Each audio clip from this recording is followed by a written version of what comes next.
My report for my final project is on Islam. So, Islam is the official name of the religions, and the meaning behind it is that it means submissions to the will of Allah, and Allah means God. So, this religion specifically comes from the Arabian Peninsula. So, it's like Middle East, and in the modern day, we would know it as Saudi Arabia. There are many parts of the world that practice these religions. To be specific, more Asian specific, such as Indonesia, Malaysia, Pakistan, India, Northern Africa like Nigeria, Egypt, and Middle East like Saudi Arabia, Iran, and yeah. So as of 2026, it has been said that there are 2 billion Muslim in the world, and Indonesia alone have about 242.7 millions. And then coming in seconds is Pakistan's with 240 millions Muslim populations, and then coming in third is India with 200 millions.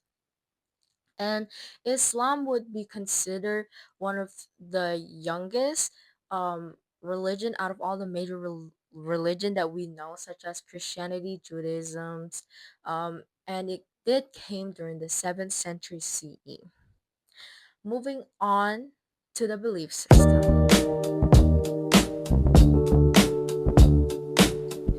Belief system. Muslims believe in 6 fundamental beliefs. The first one is believe in Allah. They believe that Allah is the creations and providers of the universe and creations. Muslims are monotheistic, just like Christians. Secondly, they believe in angels. They believe in the creation of Allah, which are angels. Third of all, they believe in the revelations, which means they believe that Allah sends books as a guidance to the human on how to live a life. And there are 5 specific books that I do want to mention. The first one is the Scroll of Abraham, second, the Torah, third, Psalm, fourth, Gospel of Jesus, and lastly, the Quran, which is the book that Muslims use as a guidance. Next one, they believe in prophets slash messenger. They believe that prophets are human beings sent by Allah to deliver his message to the people. And some of the prophets that are mentioned in the Quran are Abraham, Moses, Jesus, and Muhammad being the final and last prophet. Next, they believe in the day of the judgment, which they believe that after they die and the universe ends, they are judged by Allah and that He will take account of their good deeds that they have done in their life.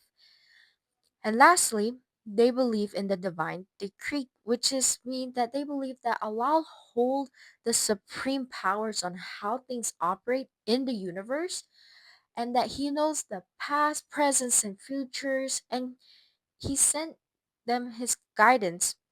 But sometimes, if he's that perfect and he hold that much power, why do bad things happen? It's important that we know that it's because God or Allah give human free wills, which is something that a lot of my Muslim friends have mentioned when I did my report. And next one, we'll be talking about the practices of Islam.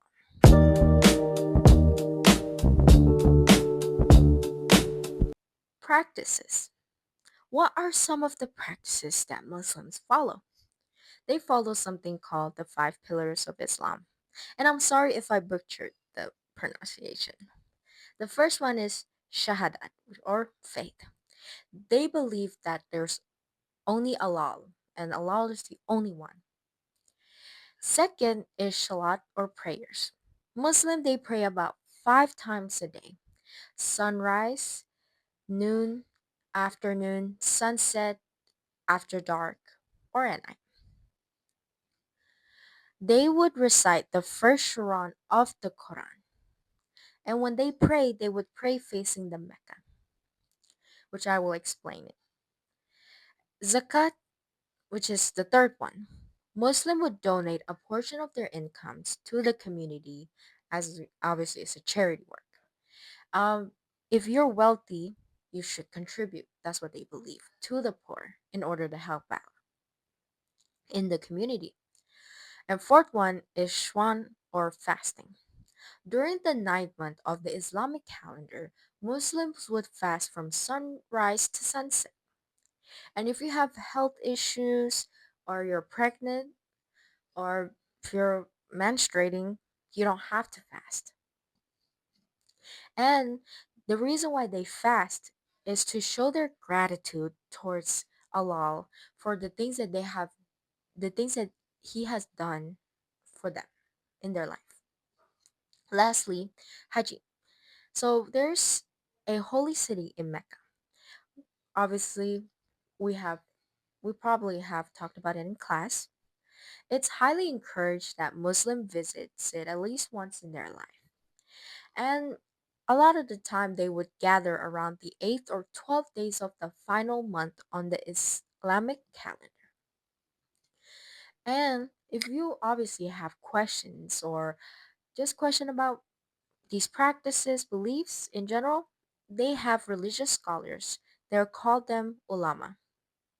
These scholars, when you don't understand something in the Quran, or if you want to know about the philosophy of Islam, you would talk to them and they'll help you and they'll guide you and they'll teach you like what they have learned because they have dedicated their life into the Quran and into Allah.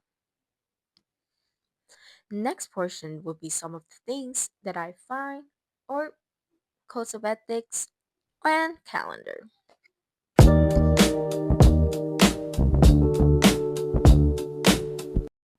Lastly, I'll be talking about their codes of ethics or some of the things that I learned. So, Muslims obviously codes of ethics comes from the Quran and the six fundamental beliefs that I have talked about. And I learned that Muslims follow a calendar. I'm sorry if I butcher the pronunciation, called Hijri, which consists of 12 months and it is governed by the moon cycle. So every month on this calendar starts from a new lunar cycle. So every time there's a new lunar cycle, that's when it's the start of the month. And these calendars only have about 352 to 355 days. And here are some of the months. And I am so sorry if I butchered the name. I'm so bad at pronunciations. But the first one is called Muharram, Rabi al Awal, Rabi al Thani, Juman al Awad, Juman al Thani, Rajab, Shaban, Ramadan, Shawwat, Dhul Qida, Dhul Hijjah. So I learned that there are four scare months for the worshippers where they can't start a war during this or they can't even fight a war. And which are the Muharram, Rajab, and the last two that I have pronounced. I'm so sorry I butchered the name again.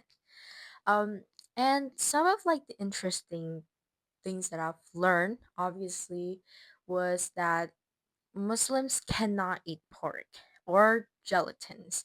N- They would consider that haram. So if you're a Muslim and you eat those, it would be considered haram, which is kind of like means sin.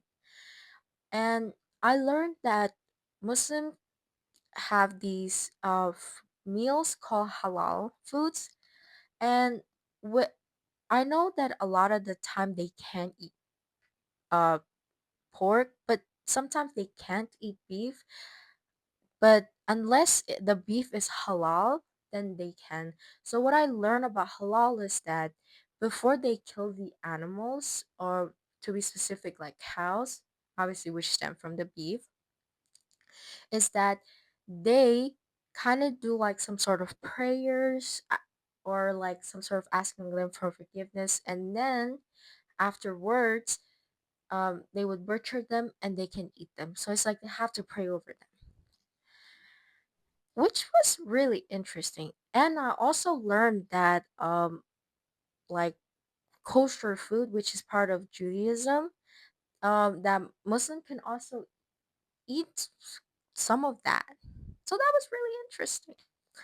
Yeah, that's all I have for my report. I hope you enjoy watching this video. I just want to let you know that I enjoy having your class this semester. And thank you.